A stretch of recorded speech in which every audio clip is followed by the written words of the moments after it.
everybody, and thanks for tuning into this episode of MetriSight.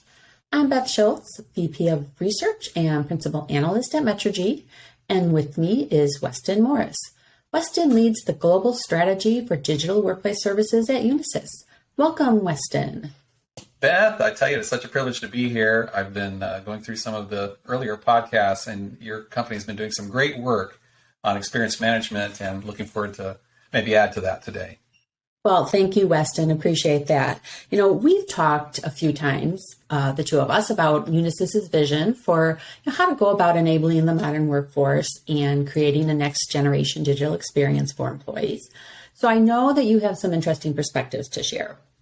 But what I don't know is that all listeners will be aware of what Unisys is doing relative to the digital workplace, and how in particular its recent acquisition of Unify Square, which I think our listeners will recognize for its role in UC collaboration performance management with its PowerSuite tool. I'm not sure they know where that fits in. So why don't we start there? Kind of give us the big picture and tell us what do you think is most important for listeners to know about where Unisys is heading here with digital experience? Perhaps listeners think about Unisys as providing managed services, and that's something certainly we do. But just before the pandemic, we really started looking closely at how those services relate to employee experience and how do we measure employee experience. And it just seemed like there weren't great tools out there for doing that. There was this beginning of an idea about this thing called XLA. What's an XLA? Is that something we should be looking at? And so we really started digging into it part of the pandemic. Of course, during the pandemic, employee experience really came to the fore, didn't it? I mean, you've got several podcasts and episodes and research on that, how employee experience changed during the pandemic. And so I would say we started to see a beginning of maturity around XLAs. What I would call XLA 1.0 is something we're beginning to see fairly well adopted. And I think when people think about XLAs, oftentimes they're thinking about, I'm going to get what I call PC happiness. I'm going to get a digital experience management tool like One Tachyon or NextThink. There's a variety of them doing different things to collect the experience on my PC. Because if my PC is not having a good day, typically I don't have a good day, right? There's a strong correlation in the experience there. And that is a very important component of overall experience and XLAs. But one of the things we realized is you really do also have to include people happiness. Actually asking your employees about their experience and doing so regularly and doing it across all of your employee base in some sort of intelligent way. So, and marrying that together with the PC happiness. Now, that's great. That's, I think, what we would call XLA 1.0. But we've been driving what we call XLA 2.0, which, you think about it, where do we spend most of our time? If we're an information worker, what platform? It's going to be in some sort of UC and C platform, right? Zoom came to the fore during the pandemic. Teams really came to the fore as well. They're not the only platforms, but two common platforms that you often see where you think about UC happiness. The time we spend in video or calls, or such as we're doing here, audio calls, chat, collaborating with documents. And we realized that experience needs to be measured as well.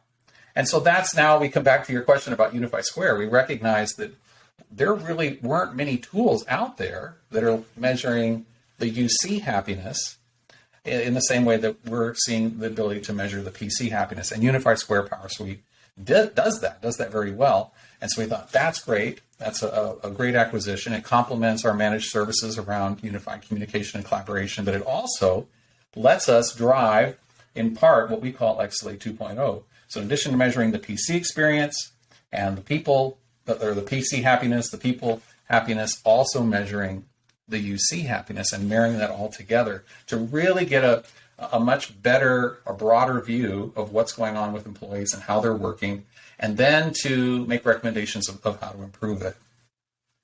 So, Weston, just to be clear, this is XLA, not SLA. So just in case folks aren't familiar with that term XLA, just briefly explain that.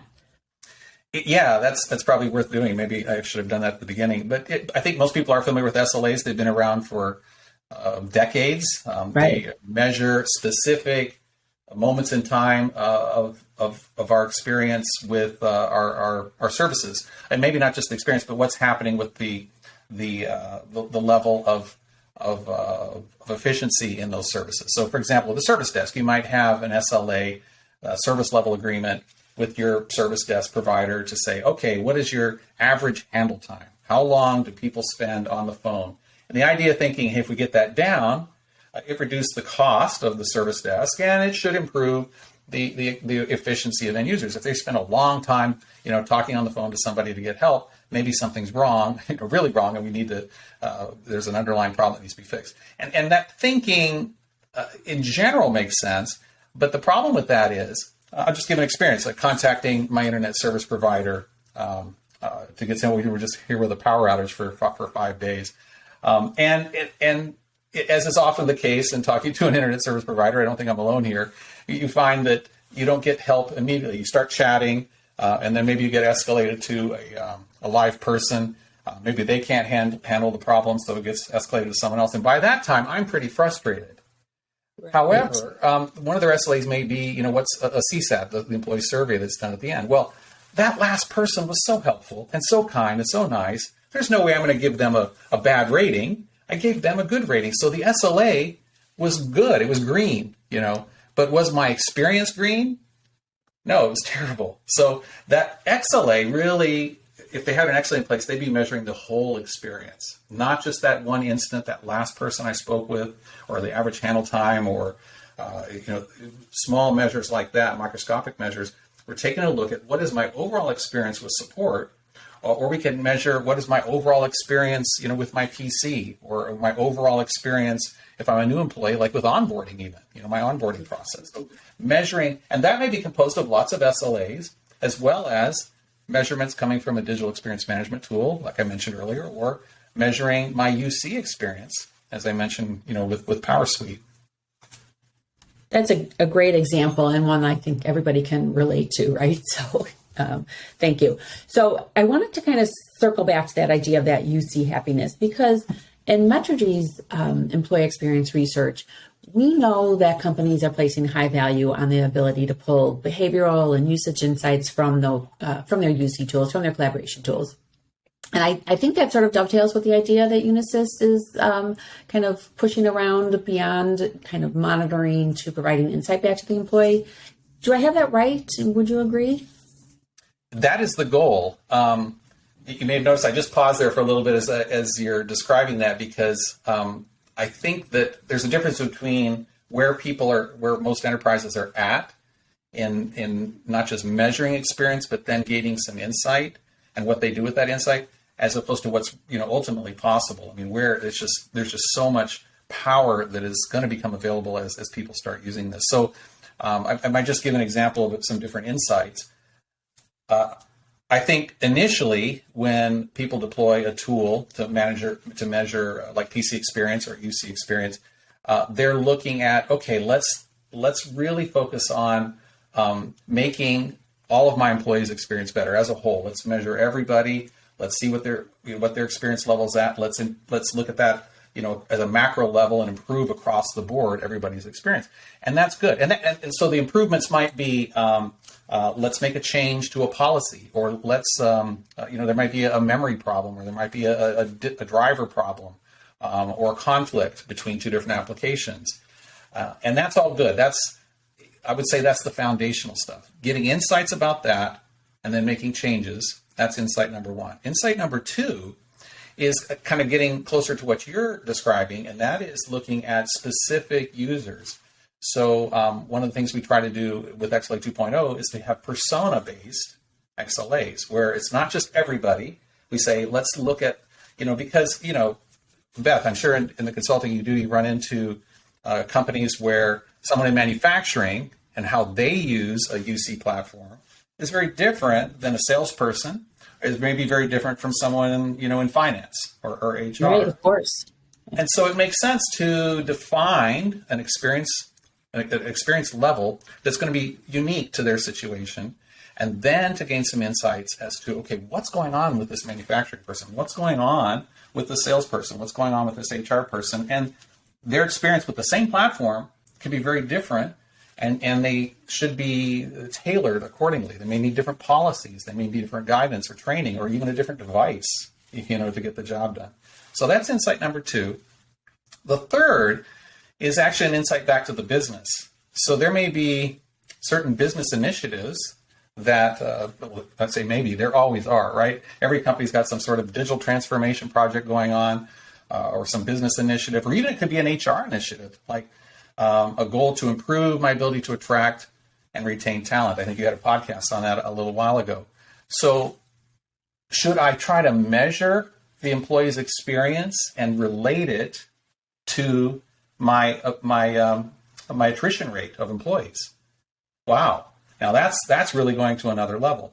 So we've got those 3 levels of insights. The one just being, measuring everybody to try to improve their PC or UC experience as a whole. Secondly, by persona. And third, looking at it by a certain business initiative, the digital transformation project. It might be around hybrid work. It might be around specific initiatives, like I said, about attracting and retaining talent.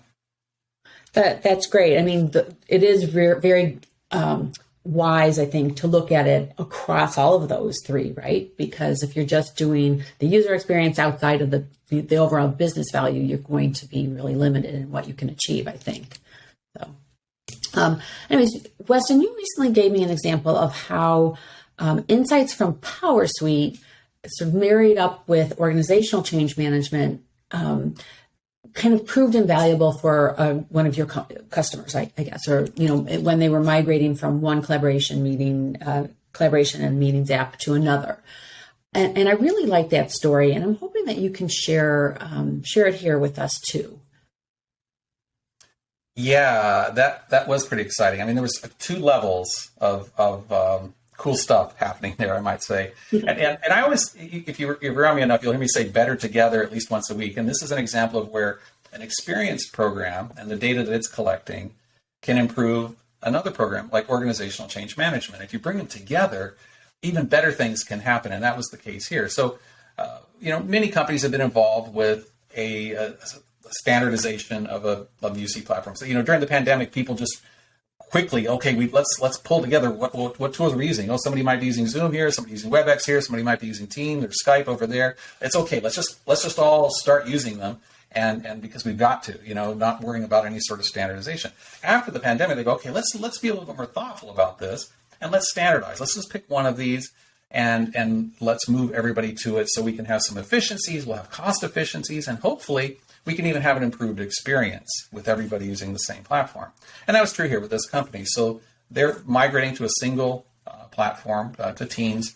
And the thinking was, hey, we've got this capability through Unified Square and PowerSuite to collect usage information, operational information around the UC usage. Can we use that to help the OCM team to figure out how to more effectively get adoption?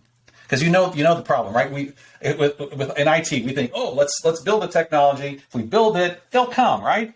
Will Right. they really come? No, a lot of times they don't. We think we're successful because we had a successful technology deployment, but it becomes unsuccessful because people don't use it or they don't use it effectively. So organizational change management is just essential in any sort of digital transformation that requires end users' participation. And that's definitely true with a UC and C migration.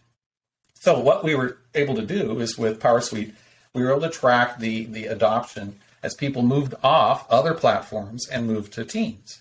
And we could see as a whole, whether people were moving and how quickly they were moving. We could compare that against various initiatives. So we had initiatives like, senior leadership making changes, saying, canceling all their meetings on the old platforms, and then saying, I'm scheduling these in Teams. That kind of sent a message to the underlings. Okay, we kind of get, if the senior leaders are doing this, we should do it too. But there was more than that. There was training sessions. There were sessions where you have a quiz, and if you pass the quiz, you would get some free. We partnered with Microsoft here a little bit, and they were able to provide some swag, right? Some cups or shirts or things like that to kind of a gamification program with organizational change management. But it was all data driven. We were able to see overall, is everybody changing? yes or no, and if they are, then to drill down within specific groups. And so, for example, we were able to see as we drilled down, whereas most people were moving over, there was this one group, the analysts, that were just hanging on. They just wouldn't switch from the old platform to the new one. And so we fed that to the OCM team. We said, hey, here's a particular group that's got some sort of barrier. So they asked the question, well, okay, do they not know about it? Is it a knowledge problem? Or do they know about it but not like it? And it turned out it was the latter. So there was some emotional attachment to the previous platform. And so what we put into place here was what we called an evangelist or a champion, a technology champion in that group, kind of embedded them to start using the technology, and they spread from within to build excitement about the platform. And then you could see with the data, they were not using it after this change, boom, the drop in the old tool and an increase in the new tool. So that was one way that we were using this data to feed into the organizational change management. But you alluded to something earlier, Beth, about behavioral changes. And that, when I saw that, I was just blown away, because one of the things that we were tracking is the number of scheduled meetings, where you have it on your calendar, it shows up in Outlook, an hour long or 30 minutes, 90 minutes, 20 people are in it, versus ad hoc communication and collaboration. So that might be something like it starts from chat, two people are chatting, like you and I, we might be chatting about this podcast, right? And then we say, oh, we might need an expert on some stat or something. And so we make it a video call, we pull in a third person, we get the data, we say we're good for the podcast, that meeting's 12 minutes, right? We saw an increase in these ad hoc meetings by the end of this project, and a decrease in the scheduled meetings. That was a change in employee behavior, a change in culture. It was really a more efficient and a more productive way of communicating and collaborating, and that was super exciting. That is super exciting. As I said, I'm glad you were able to share that story. I mean, and I think it really points out the sort of the value of bringing IT into the picture, the IT data into the picture, that sometimes might have been just sort of around HR decision making. And I'm speaking relative to culture here, right? Great example. How else do you think companies can move the needle and get people within companies to start thinking about the importance of measuring and improving employee experience? Who needs to be involved in that effort? It's interesting because XLAs are typically driven out of the IT organization, CIOs, and that's new for us, right? We've not so much cared about experience. We've always thought that belonged with HR. Right. And it's true, right? and HR historically has been doing things with employee experience. They do surveys. They oftentimes do them very well. But the things that they can control are things like pay and benefits and vacation and things like that, DEI programs. What they don't have control over is the experience that we've just been talking about, the experience we have with our devices, with support, with IT. Mm-hmm. And I think we will really begin to see an explosion of the use of XLAs and getting good value out of them when the CIO and the CHRO start having conversations and sharing data. I can just give you a quick example. I spoke at the Pennsylvania Technology Conference last month and had a chance to meet with some of the leadership there, the CIO and the CHRO. And they have a program called Citizen First, the state of Pennsylvania, where they've got several tenets where it's all about the citizen, and they're recognizing the connection of citizen experience or customer experience, right, back to the employee experience, especially the frontline workers. And the CIO and the CHRO are working together to focus on employee experience, and they recognize that they each hold a piece of the puzzle. So organizationally, they, I think prior to the pandemic, they were brought together to work together, and it wasn't so much, because of employee experience, but that was an outcome that came from it. I think there's like 72,000 employees, state employees, that they have to worry about.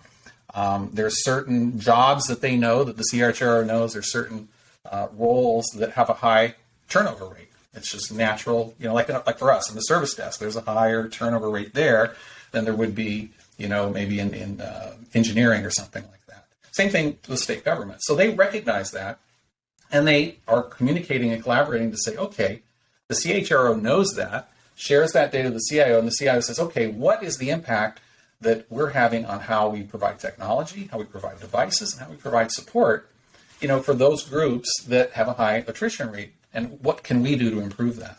And I just thought that was super exciting. So, that sort of collaboration is just going to bring great results. And I think when we start to see that, that's when the power of XLAs will really, really unfold.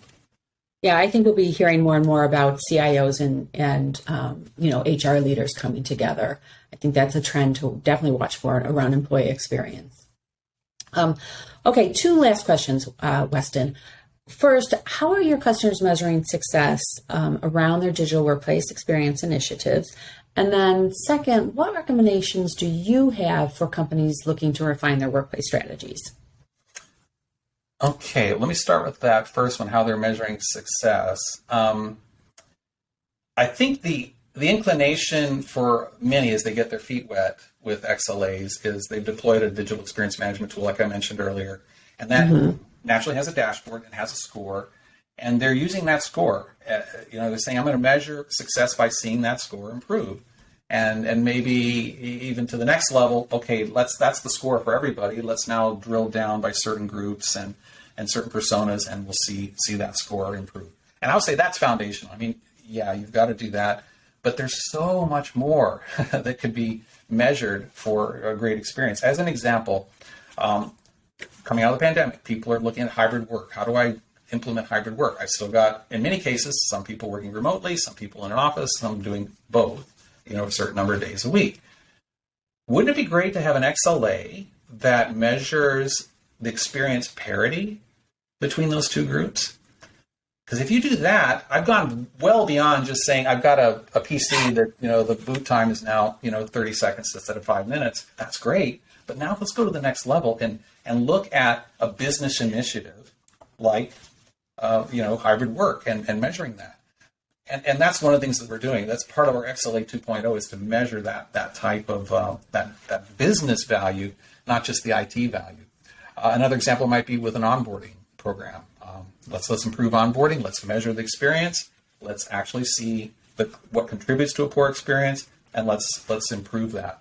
Now I'm getting to real business value. So that's the roadmap that we see people on with XLAs and measuring success. And I think your second question was maybe some recommendations. Was that right? That's right, recommendations. So I would suggest start with what's the business reason that you want to measure experience? And it can't just be this dashboard and, a score, and I'm improving the score for the score's sake. Let's get to a business reason.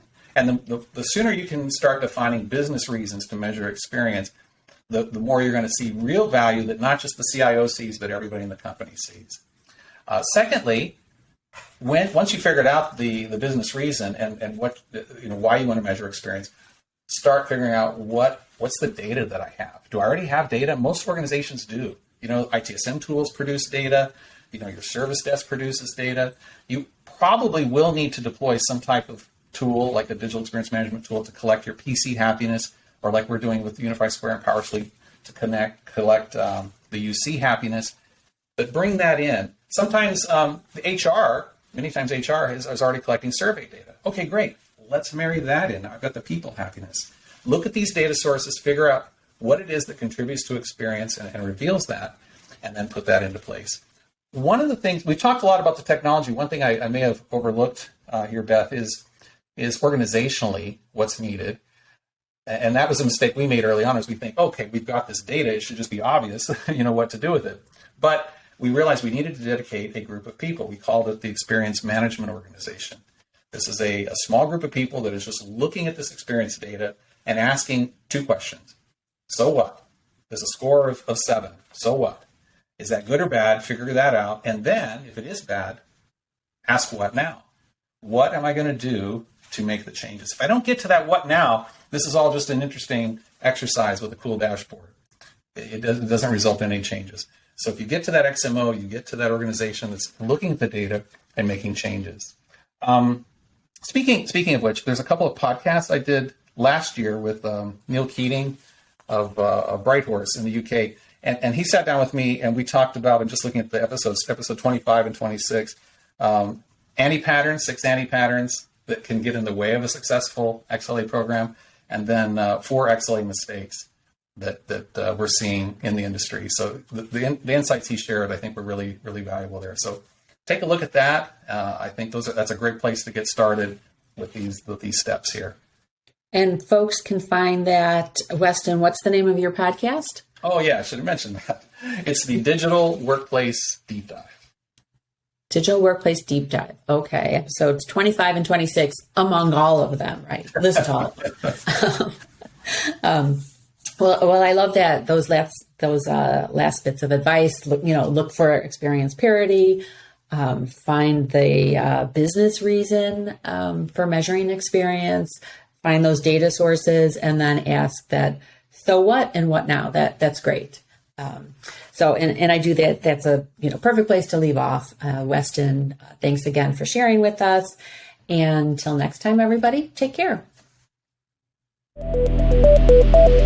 Thank you.